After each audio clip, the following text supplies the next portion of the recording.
Again, Rami, and I know that we're a little bit pressed of time, so about 25 to 30% of all abdominal aortic aneurysms that require repair have some type of iliac artery involvement. The majority of them involve the common iliac artery. About 2% are isolated iliac artery aneurysms, and of those, most of them are again the common iliac artery, and about 25% on the internal iliac artery. So when you're having a hypogastric aneurysm, a hypogastric artery that is involved either in an aneurysmal iliac artery or it's an aneurysm on its own, here's the number of options for managing it: open repair, endovascular repair with an iliac branch device, a bypass of the hypogastric artery, or a coembolization and exclusion. So why do we make so much fuss of this? If you look back in 2001, this paper by Mani Mehta said that this essentially sacrificing the internal iliac artery is a relatively innocuous procedure. This was based on 154 patients with an abdominal aortic aneurysm or iliac artery aneurysm or aortoiliac aneurysms, and they did an interruption in one or both iliac arteries as part of an endovascular or an open repair.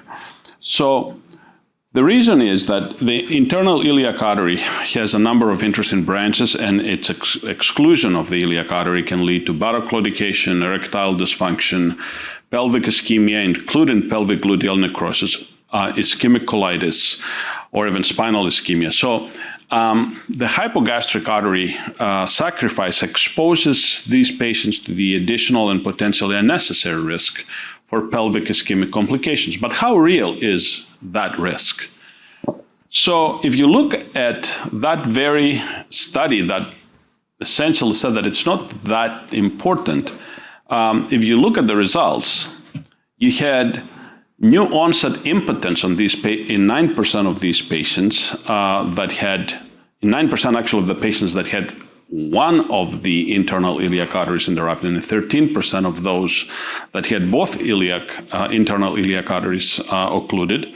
You had neurologic deficits, and you had buttock claudication in 36% of the unilateral and 40% of the bilateral hypogastric artery interruptions. And yes, there was an improvement on these buttock claudication symptoms, as it does happen in about 50–60% of the patients, but this is definitely something that the patients identify as something that decreases their quality of life. And for those of you that had to deal with these patients, they're always asking, like, how long are these symptoms going to last, because they're limiting me.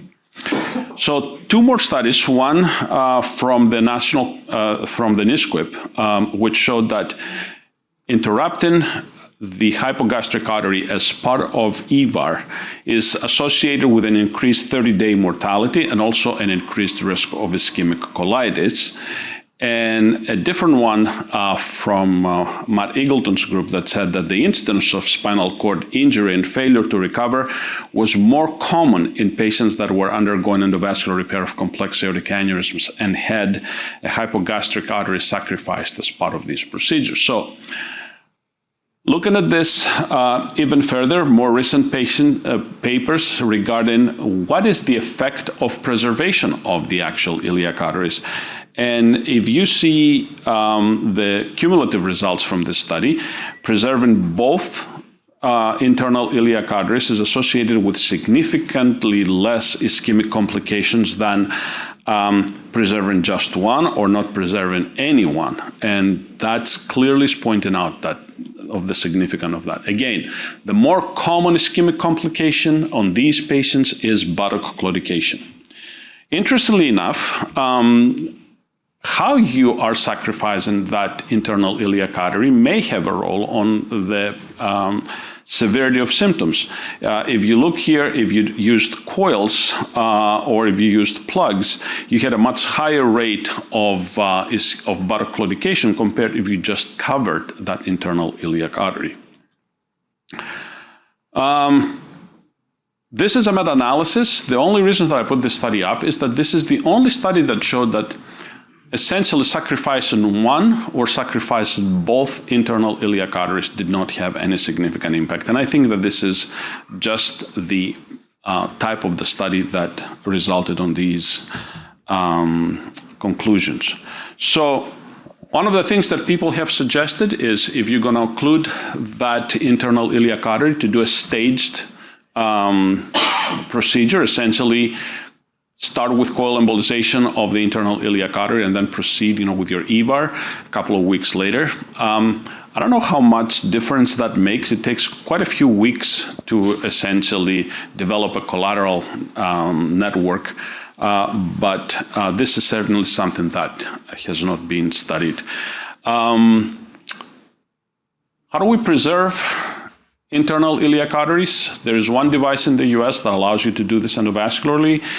This is the GORE IB device. It has very specific anatomic requirements, including length of and diameter of the common iliac artery, the length between the renal arteries and the iliac artery bifurcation. But if you do have a patient that meets those requirements, it's a device that works particularly well. This is one of the patients that we recently did, very large bilateral common iliac arteries and a cyclar aneurysm of the infrarenal abdominal aorta. You see here on the right side, we had a 6 centimeter iliac aneurysm, on the left, a 5.5 centimeter. The idea here was to try and preserve at least one of the internal iliac arteries. There were some challenges on the right side. If you look on the right side of the screen, there was a significant compression of the origin of the internal iliac artery, and on the left side, there was a circumferential calcification of the common iliac artery right at the landing zone where we would expect the flow divider of the IB device to open. So this is our preoperative plan in here. We went in with the intent that we will try to preserve at least one of them.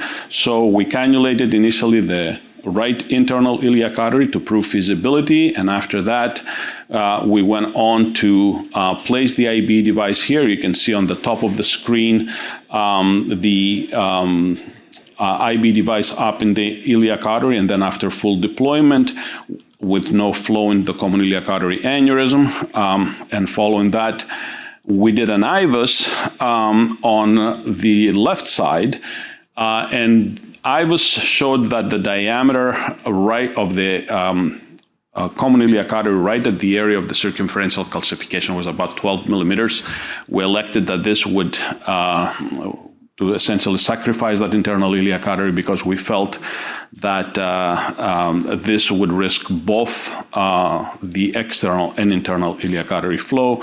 And we did, as you can see here, use coils for sacrificing that iliac artery, and then we extended our limb all the way down. You'll see the final image on the left side of a nicely preserved right internal iliac artery and an occluded left internal iliac artery. This patient came for a follow-up a month later.